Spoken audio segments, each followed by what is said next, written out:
18h30.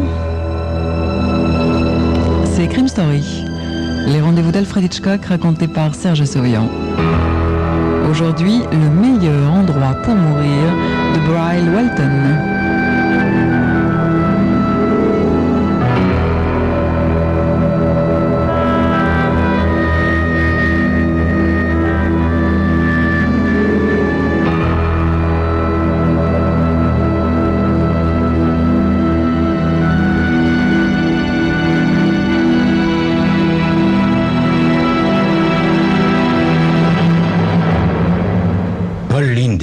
Était un avocat célèbre qui étouffait parfois dans le monde clos qui était le sien. La vulgarité, l'appétit de pouvoir et l'avidité qui caractérisaient cet univers finissaient par l'accabler. Et il sentait peser sur lui la menace de la contagion. Alors, il s'enfuyait pour quelques jours vers le petit chalet niché dans les bois dominant le Mississippi. Là, Linderman endossait un vieux treillis, chaussait ses bottes et décrochait l'antique carabine Winchester 30-30 que son père lui avait offerte pour Noël 25 ans plus tôt. Alors il arpentait les bois le long des collines abruptes qui surplombaient le fleuve puissant et calme. Il retrouvait les lieux tranquilles de son enfance. Il ne chassait pas avec sa carabine, mais tirait parfois au hasard sur des objets inanimés, bien que la détonation de son arme à feu pût paraître incompatible avec le plaisir calme qu'il recherchait en ces lieux. Ce jour-là, il y avait quelque chose de clair et de pur dans l'atmosphère de cette fin de matinée d'automne. En gravissant le sentier abrupt, Linderman sentait la caresse du soleil pénétrer sa chemise moite de sueur. Il entra dans un fourré épais et aspira avec délice les senteurs d'herbes chaudes qui flottaient dans l'air. La vieille clôture qu'il longeait escaladait la pente en direction d'une plantation de coton. Les poteaux délavés par les intempéries se dressaient devant lui légèrement de guingois. Il y avait dans cette plantation un endroit connu de lui seul où il s'était souvent réfugié pendant son enfance. Linderman posa sa Winchester contre un poteau et amorça l'opération scabreuse qui consiste à se glisser sous les fils de fer barbelés. L'une des griffes d'acier se prit dans l'étoffe de sa chemise. Linderman sourit en se contorsionnant pour se libérer, comme il l'avait fait tant de fois dans sa jeunesse, ressentant une sorte de satisfaction à résoudre un problème aussi rudimentaire. À ce moment, il entendit un bruit de galopade précipitée dans le fourré, comme si un gros animal effrayé prenait la fuite. Levant la tête, Linderman vit un homme qu'il connaissait vaguement, Lloyd Mole. L'homme se saisit de sa carabine, fit quelques pas en arrière, grimaça un sourire sardonique et épaula l'arme en direction de Linderman. L'avocat entendit alors Lloyd Mole lui demander de se préparer à mourir. Lloyd Mole était de la pâte dont sont souvent pétris les scélérats. Il se dégageait de sa personne une impression sordide et malsaine. Mole voyait bien que Linderman était à sa merci. Il s'approcha de quelques pas et pointa le canon de l'arme sur l'estomac de sa victime. « Vous voulez parler un peu, monsieur Linderman? Vous êtes un si beau parleur. Allez-y, parlez. Donnez-moi un échantillon de votre éloquence. » De grosses gouttes de sueur coulaient devant les yeux de Linderman. Il savait que s'il bougeait, Mole l'abattrait sans plus attendre. Mieux valait essayer de temporiser. Il se rappelait maintenant avoir fait condamner Lloyd Mole à 10 ans de prison, il y avait longtemps déjà. Linderman avait exercé pendant 2 ans à Minneapolis les fonctions d'avocat général. Ce rôle ne lui plaisait guère, mais sa femme et ses amis l'avaient poussé à accepter ce poste qui allait l'aider à gravir les échelons de sa prestigieuse carrière. Linderman n'aimait pas faire condamner les gens. Il préférait les défendre et obtenir leur acquittement. Cependant, il avait réussi à cette époque à calmer les scrupules de sa conscience en se disant qu'au Minnesota, la peine capitale n'existe pas. En effet, le châtiment suprême est la prison à vie. Et puis, au bout de 2 ans, il avait préféré reprendre son métier d'avocat. À l'époque, Lloyd Moule avait été condamné pour perversion sexuelle et viol. Linderman ne regrettait rien. Ses principes religieux lui ordonnaient de ne jamais accabler un homme sans avoir d'abord établi sa culpabilité avec certitude. Mais avec la personnalité sordide de Lloyd Moule, aucun doute ne pouvait subsister. Tout dans son passé montrait que cet homme était destiné à vivre en marge d'une société honnête. De toute évidence, Moule avait nourri sa rancune pendant des années. Cet homme vindicatif avait manifestement guetté Linderman, l'avait suivi jusque-là. Ses intentions étaient claires. Vous savez, monsieur Linderman, j'ai déjà tué un homme. Oh, c'était pas difficile cette fois-là, mais aujourd'hui, ça va l'être encore moins. Vous l'auriez pas cru, hein, que j'avais tué quelqu'un. Personne ne le sait, d'ailleurs. Ils en ont pendu un autre à ma place, hein. Moule jeta un regard rapide à la ronde, comme pour s'assurer qu'il n'y avait pas de témoin. Vous savez, je vous ai surveillé pendant 2 mois, monsieur Linderman. J'ai fait très attention. Je me suis bien conduit. Au point où j'en étais, je pouvais patienter encore quelques mois, n'est-ce pas? J'ai pris toutes mes précautions, vous savez. J'ai un alibi irréfutable qui prouve que je suis même pas venu ici aujourd'hui. Moule fit pénétrer une balle dans le magasin de la carabine. Le cliquetis du métal s'enregistra dans l'esprit de Linderman avec une précision impitoyable. Il déplaça un peu le poids de son corps et raidit l'une de ses jambes, regardant la clôture en direction de la pente abrupte que barrait un rideau de buissons. Quelque part, un peu plus bas, il le savait, s'élevait le puissant murmure du fleuve. Vous avez 1 minute, monsieur Linderman. 1 minute avant de mourir. Vous voulez peut-être faire une prière. Linderman sentait toute espérance l'abandonner. Il avait l'impression d'être accroché au fil de fer barbelé comme un de ces cadavres que l'on voit sur des photos de la Première Guerre mondiale. Vous vous souvenez, monsieur Linderman, quand vous m'avez fait condamner au tribunal, vous avez souri comme si j'étais un imbécile. Mais je suis pas un imbécile. J'ai attendu. Je me suis dit qu'il fallait rien faire tant que le moment serait pas venu. Mais le moment est venu, monsieur Linderman. Vous qui êtes un grand avocat, vous devez voir que mon plan est bon, hein? C'est tout simple.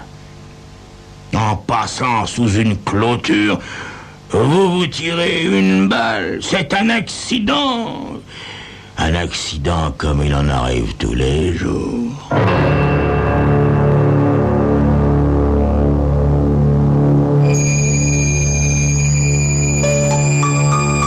Un accident. Est-ce donc ainsi que sa vie allait s'achever? Un crime maquillé en accident?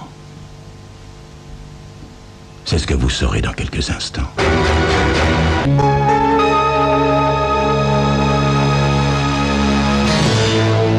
En levant les yeux vers ce visage obtus et ravagé par la haine, Linderman vit pourquoi son agresseur faisait durer les choses.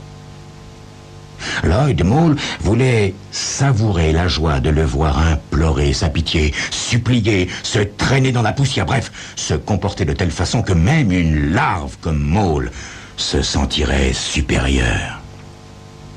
Linderman prit alors une décision, résolu à faire l'impossible pour la mettre à exécution. Il fallait qu'il se dégage des barbelés.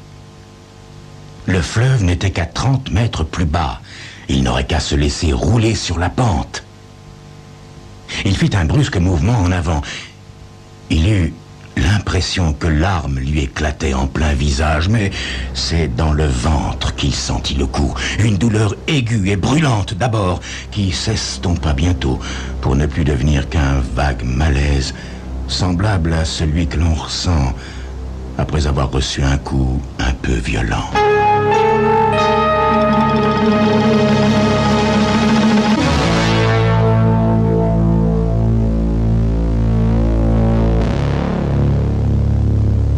Linderman essaya de redresser son corps à demi paralysé, les genoux à terre, les mains serrant convulsivement son ventre. Il sentit sa vie s'échapper de ses entrailles, épaisse et chaude. Il appuya de toutes ses forces sa main contre ce qu'il savait être une blessure fatale et sentit aux palpitations de ses artères que le sang essayait de toutes ses forces de contourner cet obstacle imprévu. Après avoir tiré, Mole avait jeté la carabine non loin de la clôture.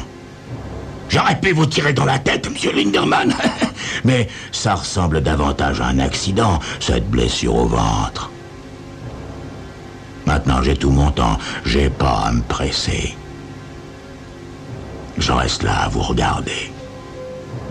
On peut être long à mourir avec une blessure au ventre, vous savez, très long.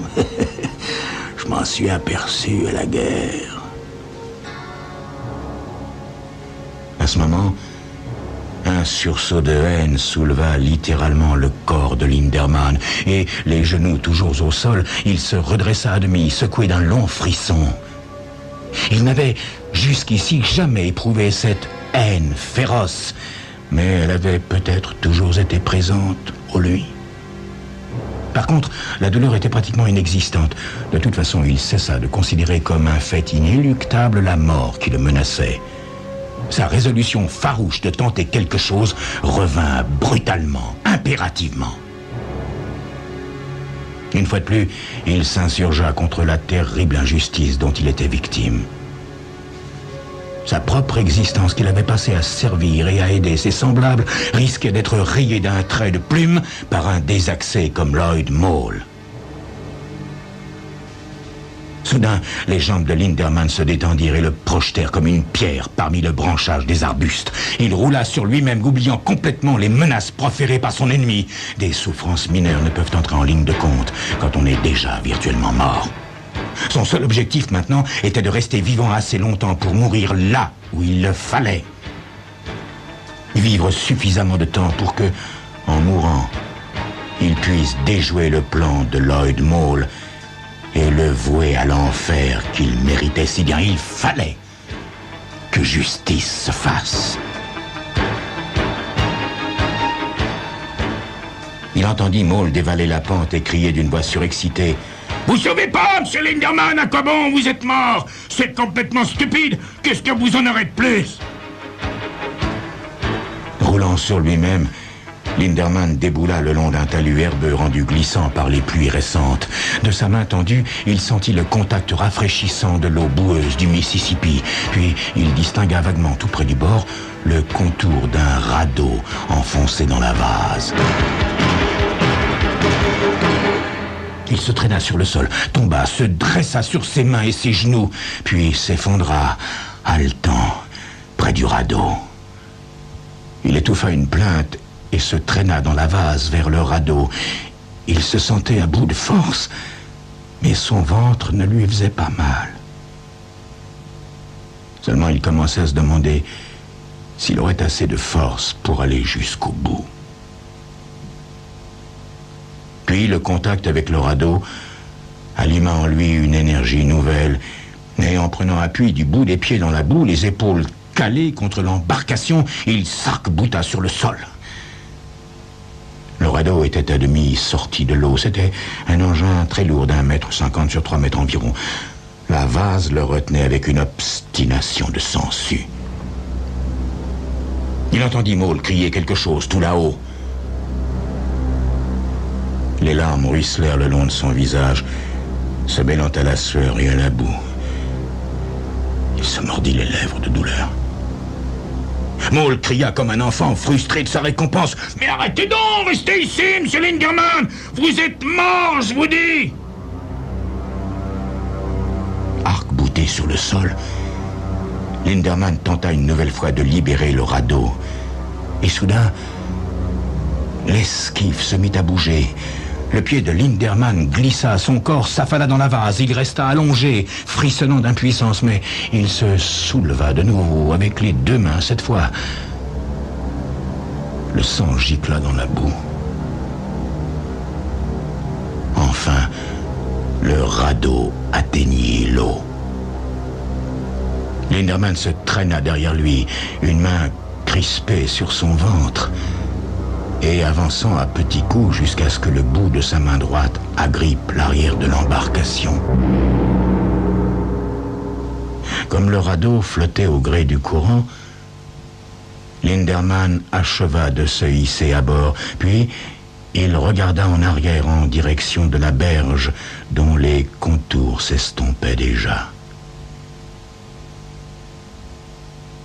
Il ne fallait pas perdre de vue que le fleuve coulait vers le sud, ce qui signifiait que l'État du Wisconsin, qui borde le Mississippi à l'est, serait toujours à gauche, et que l'État du Minnesota se trouvait sur la rive droite.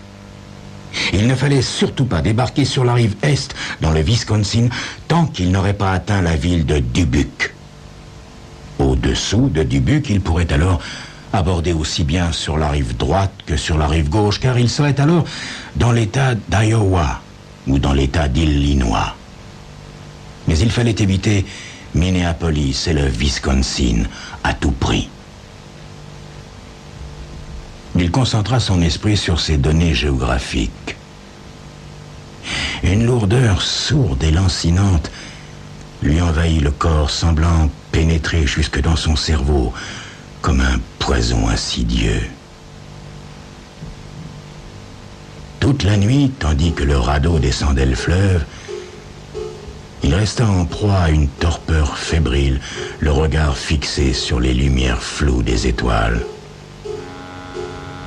Les feuilles bruissaient quand le radeau s'approchait de la rive et passait sous les branches des saules pleureurs.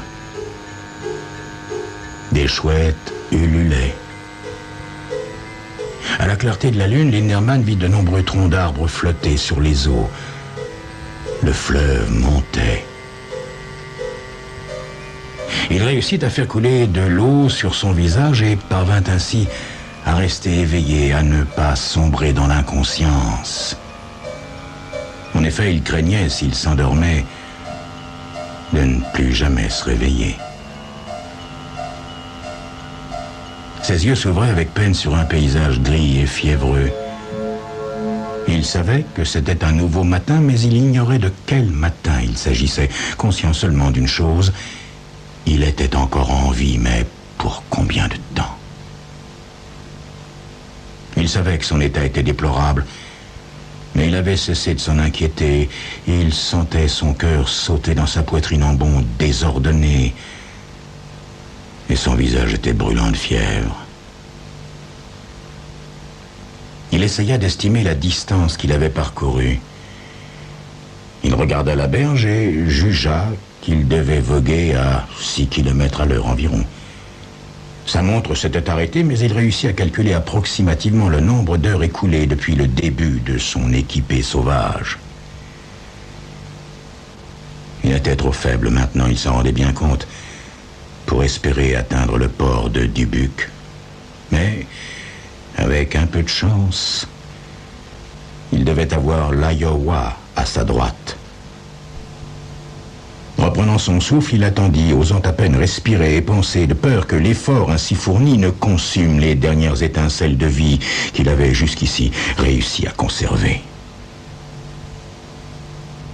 En approchant de la rive ouest, il aperçut devant lui des champs de blé. Il vit aussi un petit garçon qui courait après un chien. Puis, le radeau se mit lentement à pivoter. Linderman leva péniblement le bras en direction des basses branches de saule. Il réussit à en saisir une et, de cette façon, parvint à immobiliser le radeau près de la rive. Lentement, toujours couché sur le dos, il réussit à passer une corde autour d'une branche de saule. Quand on le découvrit enfin, il vivait encore. Une voix lui parvint faiblement, mais il lui restait suffisamment de force pour dire ce qu'il avait à dire, qu'il avait été abattu par Lloyd Maule, et pour préciser l'endroit où l'agression avait été commise. Il dit aussi qu'il avait agonisé tout en dérivant sur le fleuve pour aboutir finalement là où il était maintenant. Il eut encore suffisamment de force pour murmurer « Suis-je dans l'État d'Iowa, ici ?»« Oui, monsieur, sûr que vous y êtes. » Linderman eut encore assez de force pour sourire. Oui, sourire, en pensant à Lloyd Maule. En effet, il existe certains articles particuliers dans le Code. Linderman était allé en radeau, de l'endroit où l'agression avait été commise jusqu'au lieu de sa mort. Du coup, le crime était du ressort de l'amirauté. Et d'après celle-ci, on juge l'assassin non pas là où il a commis l'agression, mais là où le résultat de l'agression criminelle a été constaté, c'est-à-dire dans l'État d'Iowa, où il était à présent. Or, dans l'Iowa, le crime est puni par la pendaison. Quand Linderman ouvrit les yeux à l'hôpital, on eut beaucoup de mal à le persuader qu'il ne mourrait probablement pas. Le docteur et les infirmières lui affirmèrent avec force qu'il avait tout lieu d'être optimiste. On lui fit des piqûres de Nimbutal, on procéda à plusieurs transfusions, on vérifia sa tension régulièrement jusqu'à ce qu'elle redevienne normale. Mais on ne lui autorisa aucune visite, pas même celle de sa femme. On lui injecta plus de 10 000 unités de pénicilline. Tout cela finit par convaincre l'avocat qu'il n'allait pas mourir. Alors, il sourit. L'ironie du sort avait voulu que le souvenir de son assassin l'aiguillonnât, le poussant à survivre. Oh, il ne s'agissait pas d'un miracle, non, c'est la haine à l'état pur, qui avait maintenu Linderman en vie, une haine primitive. Malgré toute sa générosité et son dégoût de la peine capitale, Linderman ne pouvait pas laisser impuni le crime dont cette brute de Lloyd Maule s'était rendue coupable. Il fallait, à tout prix, que justice soit faite.